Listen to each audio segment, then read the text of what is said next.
ఏపీలో కాంగ్రెస్ పార్టీ మళ్ళీ పూర్వవైభవం రాబోతుందని ఆ పార్టీ నేతల్లో ధీమా కనబడుతోంది. ప్రస్తుతం అధికారంలో ఉన్న పార్టీ కానీ ప్రతిపక్ష పార్టీలు కానీ ప్రజల ఆదరణ దిశగా ముందుకు సాగడం లేదనేది వాళ్ళ వాదన కనబడుతుంది. ప్రస్తుతం మనతో అమలాపురం మాజీ ఎంపీ హర్ష్ కుమార్ మనతో ఉన్నారు. ఆయన అడిగి మరిన్ని వివరాలు తెలుసుకునే ప్రయత్నం చేద్దాం. సరే సార్, కాంగ్రెస్ పార్టీ ఏపీలో చాలా స్పీడ్గా ముందుకు వస్తుంది, ఎలా ఉంటారు? స్పీడ్గా ముందుకెళ్తుందని మీకు కనబడుతుందేమో తప్పితే మాకు ఆ దిశగా అడుగులు పడుతున్నట్టుగా కనబడట్లేదు. ఇప్పుడు ఒక మనిషి రావడం వల్ల పార్టీ సంస్థాగతంగా బలపడదు. ఒక మనిషి వచ్చినందువల్ల ఏమీ ఓట్ల శాతం కూడా ఏం పెరగదు. ఇప్పుడు కాంగ్రెస్ పార్టీ వాళ్ళు ప్రకటిస్తున్న దాన్ని బట్టి షర్మిల అన్న ఆవిడ వస్తే షర్మిల గురించి పార్టీ బలపడుతుందని వాళ్ళ ఉద్దేశం కావచ్చు. ఇప్పుడు పవన్ కళ్యాణ్ పోటీ చేశాడు. ఆయన ఒక కుల బలంతోనూ తనకున్న ఇమేజ్తోనూ పోటీ చేసినప్పుడు ఎంత శాతం ఓట్లు సంపాదించుకున్నాడో మనం చూసాం. చిరంజీవి గారు పోటీ చేసేటప్పుడు ప్రజారాజ్యం కింద ఆయన ఎంత శాతం సాధించుకున్నాడో మనం చూసాం. ఇద్దరు కూడా ఆంధ్రప్రదేశ్లోనే మొదటి నుంచి ఉన్నవాళ్ళు, ఆంధ్రప్రదేశ్ని నమ్ముకున్నవాళ్ళు. ఇప్పుడు షర్మిల రాజశేఖర రెడ్డి గారి కూతురు. రాజశేఖర రెడ్డి గారు కూతురైనా కానీ కాంగ్రెస్ పార్టీని రాజశేఖర రెడ్డి కాంగ్రెస్ పార్టీ చంపించిందని, సోనియా గాంధీ అది దయ్యం అని నానా రకాల కామెంట్స్ అమ్మాయి చేసి ఉంది గతంలో. అయినా కానీ ఈ రోజున కాంగ్రెస్ పార్టీ ఆమె వస్తానంటే పెద్దపీట వేసి ఆదరించడంలో తప్పులేదు. మల్లికార్జున ఖర్గే కావచ్చు, రాహుల్ గాంధీ కావచ్చు, ఆమెను ఆహ్వానించి ఆమెకు ఇంచుమించుగా ఏఐసీసీ ఇస్తారా, పీసీసీ ఇస్తారా అనే విషయం అంత దాకా వెళ్ళింది. అంటే అటువంటి ఆమెను అధిష్టానం ఏమో ఆవిడని చదివిస్తుంది, మీరు మాత్రం ఆ అభిప్రాయం కరెక్ట్ కాదు అంటున్నారు. అంటే ఏ రకంగా చూడాలంటారు? అంటే ఆమెని పార్టీలో తీసుకోవడం తప్పేం లేదు. ఏఐసీసీ పదవి ఇవ్వడం కూడా తప్పేం కాదు. అవసరం అయితే రాజ్యసభ పదవి ఇవ్వడం కూడా తప్పులేదు. పార్టీలో చేర్చుకున్న వాళ్ళకి ఏదైనా పదవి ఇవ్వచ్చు కాంగ్రెస్ పార్టీగా. బట్ ఇక్కడ పార్టీ పగ్గాలు ఇవ్వడం అన్నది కరెక్ట్ కాదు. ఇక్కడ విషయం షర్మిలని కాదు, కాంగ్రెస్ పార్టీ అంటే రాజశేఖర రెడ్డి హయాంలో 108 కావచ్చు, ఫీజు రీయింబర్స్మెంట్ కావచ్చు, ఆ పథకాల ద్వారా కాంగ్రెస్ పార్టీ ప్రవేశపెట్టిన పథకాల ద్వారా కాంగ్రెస్ పార్టీ రాజశేఖర రెడ్డి రూపంలో మళ్ళీ అట్ ద సేమ్ టైం మళ్ళీ రాజశేఖర రెడ్డి బిడ్డగా ఆమె ఇక్కడ పాదయాత్ర కూడా చేపట్టింది. ఆ బిడ్డగా కాంగ్రెస్ పార్టీ బ్రాండ్తో వస్తుందని చెప్పుకోవచ్చారా? ఇప్పుడు 1999లో రాజశేఖర రెడ్డి గారు పీసీసీ ప్రెసిడెంట్. రాజశేఖర రెడ్డి గారు పీసీసీ ప్రెసిడెంట్ అయినప్పుడు అవతల చంద్రబాబు నాయుడు గారు ఎన్టీ రామారావుని ఆయనని వెన్నుపోటు పొడిచారని అపవాదుతో ఎలక్షన్లకు వచ్చారు. ఆ రోజున తెలుగుదేశాన్ని, చంద్రబాబు నాయుడిని ప్రజలు ఆదరించారు. పీసీసీ ప్రెసిడెంట్గా ఉన్న రాజశేఖర రెడ్డి ఓడిపోయాడు. దాని తర్వాత 2004లో పాదయాత్ర చేసిన తర్వాత 2004లో ఆయన్ని గెలిపించారు. గెలిపించిన తర్వాత మళ్ళీ 2009లో పెద్ద మెజారిటీ కింద ఏమీ ఆయన నెగ్గలేదు. బట్టాబట్టి సీట్లతో నెగ్గాడు. ఆరోగ్యశ్రీ పెట్టినా, 108 పెట్టినా. ఆ విషయాన్ని ఆయన కూడా ఒప్పుకున్నాను, మేమేమి డిసిషన్లో పాస్ అవ్వలేదు, జస్ట్ పాస్ మార్కులు వచ్చాయంతే మా ఎన్నికల్లో అని అన్నారు. కాబట్టి రాజశేఖర్ రెడ్డి లీడర్షిప్ అన్నది అంతే. రాజశేఖర్ రెడ్డి సడన్ మరణం తర్వాత ప్రజలందరూ కూడా బాధపడ్డారు. రాజశేఖర్ రెడ్డి పరిపాలనలో 100కి 100 మార్క్స్ వచ్చే పరిస్థితి ఏం రాలేదు. కానీ ఆయన మరణం అయిన తర్వాత ఆయన మీద ఒక సింపతి వేవ్ అన్నది నడిచింది. దాన్ని జగన్ పూర్తిగా ఉపయోగించుకున్నాడు. అంటే ముఖ్యంగా జగన్ ఈరోజు అధికారంలో ఉన్నారంటే కారణం దానికి వైఎస్ఆర్ ప్లస్ కాంగ్రెస్ పార్టీ అనేది ఆరోపణలు పెడుతున్నాయి. అది కూడా ఎంతవరకు వాస్తవం అంటారు? ఇప్పుడు వైఎస్ఆర్ చనిపోయిన తర్వాత అతనికి సీఎం ఇస్తారని ఆయన ఎక్స్పెక్ట్ చేశాడు. కాంగ్రెస్ పార్టీలో ఆ విధానం లేదు కాబట్టి ఇమీడియట్గా అతనికి సీఎం ఇవ్వలేదు. ఇవ్వకుండా చాలా కాలం ఆయనకి వేరే పదవులు ఆఫర్ చేసినా కానీ ఆయన తీసుకోలేదు. ఆయన సొంతంగా పార్టీ పెట్టుకున్నాడు. ఆయన వైఎస్ రాజశేఖర రెడ్డి హయాంలో ఆయన సంపాదించిన అవినీతితో పార్టీ పునాదులు ఏర్పరచుకున్న తర్వాత ఆయన ఒక సొంతంగా తన ఎస్టాబ్లిష్మెంట్ చేసుకున్న తర్వాత తను ఇమీడియట్గా కాంగ్రెస్ పార్టీ మా నాయన్ని చంపింది. ఆయన ఒక్కడే కాదు, షర్మిల, విజయమ్మ అందరూ కూడా కాంగ్రెస్ పార్టీ కుట్ర వల్లే. నిన్న బహిరంగంగా సజ్జల గారు కూడా వైఎస్ మరణం వెనకాల కాంగ్రెస్ హస్తం ఉందని చెప్పి ఆరోపించారండి. దాన్ని అప్పుడు ఎలా చూడాలంటారు? ఇప్పుడు షర్మిల కూడా అదే మాట అన్నది. ఇప్పుడు సజ్జలాన్నం ఏంటి, అప్పుడు ఫ్యామిలీ మెంబర్స్ అందరూ అన్నారు. ఇంతకాలం అయిపోయింది. 2009లో ఆయన చనిపోయారు. 2009లో చనిపోయిన తర్వాత ఇప్పుడు దాకా ఎందువల్లంటే రాష్ట్ర ప్రజలందరికీ ఆ మరణం గురించి తెలుసు. కారణం ఏంటంటే ఆ రోజున వాతావరణ పరిస్థితులు ఇప్పుడు బతుకున్న ప్రతి ఒక్కరికి తెలుసు. ఆ రోజున కింబునెల్స్ మేఘాలతో కూడుకున్న వాతావరణం, భయంకరమైన వర్షం, ఆ అడవిలో చెట్టు కుదుకుని చనిపోవడం, ఇదంతా కుట్ర అన్నది ఎవరు నమ్మలేదు. కాబట్టి కాంగ్రెస్ కుట్ర అన్నది ఏమి లేదు. కానీ కాంగ్రెస్ని అంటే కాంగ్రెస్ మీద నెపం నెట్టివేయాలి, దాని ద్వారా సింపతి కొట్టాలన్న ఉద్దేశంతో అతను అస్త్రం ఉపయోగించుకున్నాడు.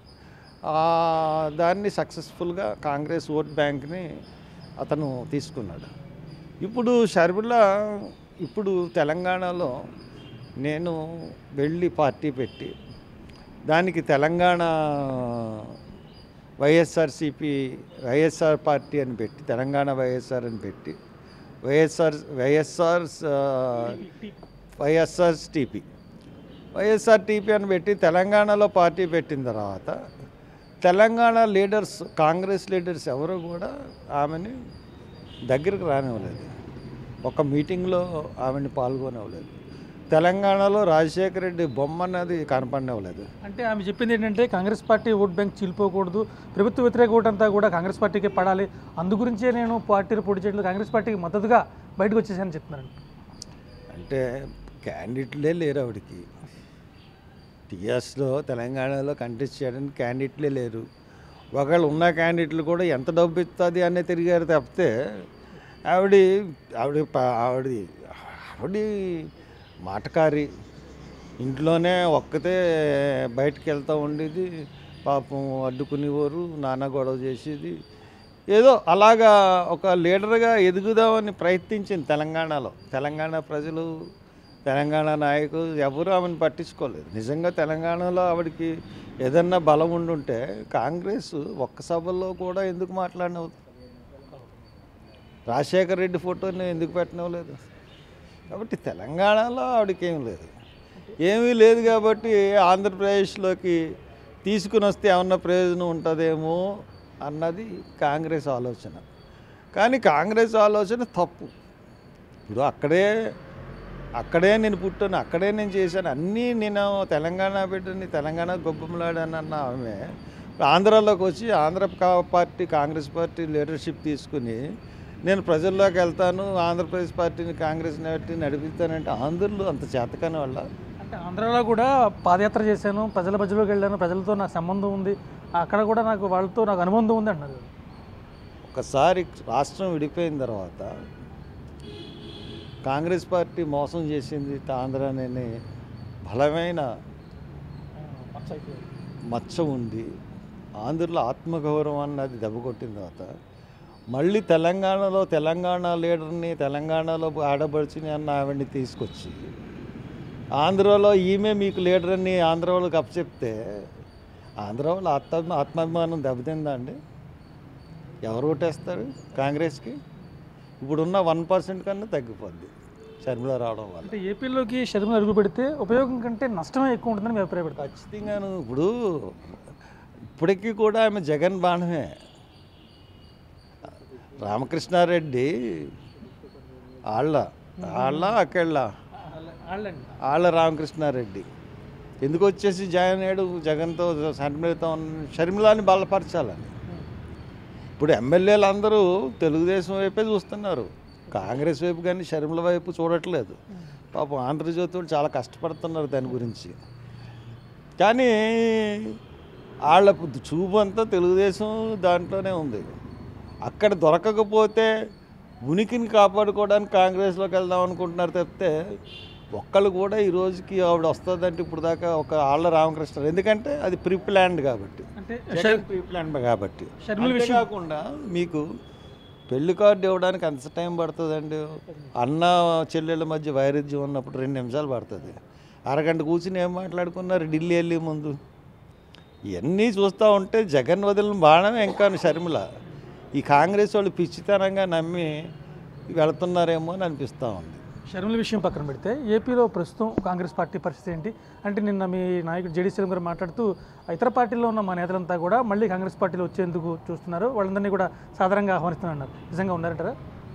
నాకైతే ఇప్పుడు వరకు ఎవరు కనపడలేదు, ఆయనకు కనపడ్డారేమో. ఇప్పుడు కూడా ఒక్క కాకల రామకృష్ణారెడ్డి వైసీపీ ఎమ్మెల్యే తప్పితే ఇంకెవరో కూడా టికెట్ రాని వాళ్ళందరూ సహజంగా వేరే పార్టీ ఎత్తుక్కుంటారు. కానీ వాళ్ళ టికెట్ రాని వాళ్ళందరూ ఎత్తుక్కునే పార్టీ ఏదంటే ఆల్టర్నేటివ్. వైసీపీకి ఆల్టర్నేటివ్ ఏముంది? టీడీపీ, జనసేన. అక్కడ టికెట్ రాకపోతే అప్పుడు కాంగ్రెస్ వైపు చూస్తారు. అది షర్మిల ఉన్నా చూస్తారు, షర్మిల లేకపోయినా చూస్తారు. దాంట్లో పెద్ద విషయం ఏమని ఇంకో లేదు, ఎందుకంటే జనసేన లేదు కాబట్టి. జనసేన బీజేపీ కాంగ్రెస్ కన్నా తక్కువ కాబట్టి కాంగ్రెస్ ప్రిఫరెన్స్ ఇస్తారు. బీజేపీ కాంగ్రెస్ కన్నా ఎక్కువ వస్తే మా బీజేపీకి ప్రిఫరెన్స్ ఇస్తారు. కాబట్టి ఇదంతా కూడా ఇప్పుడు మీకు ఈ రాజ్యాధికారం కావాలని దళిత వర్గాలు ఘోషిస్తున్నాయి.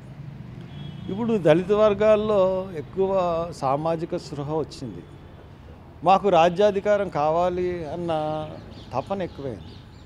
దానికి కారణం ఏంటంటే వాళ్ళ మీద జరుగుతున్న దాడుల నేపథ్యం కానీ, వాళ్ళకు తీసేస్తున్న స్కీములు కానీ, ఇవన్నిటి మీద వాళ్ళ హృదయాలు ఘోషిస్తున్నాయి. అటువంటి సామాజిక వర్గంలోని ఒక మనిషిని తీసి కాంగ్రెస్ పార్టీ వాళ్ళకి పగ్గాలు అప్పచెప్పున్నట్లయితే కాంగ్రెస్ పరిస్థితి మారిపోయింది.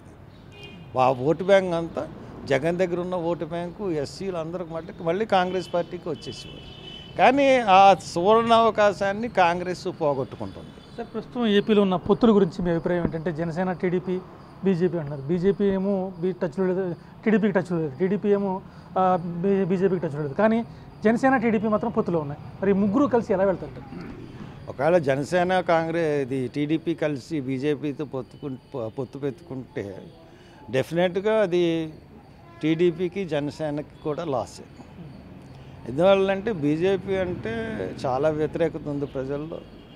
తుక్కు కింద వీళ్ళు ఏదైతే బీజేపీ మీద ఉన్న పరిస్థితి ఉందో అది వీళ్ళ మీద పడుతుంది. కాబట్టి వీళ్ళు ఆ పిచ్చి పని చేయరని నేను అనుకుంటున్నాను.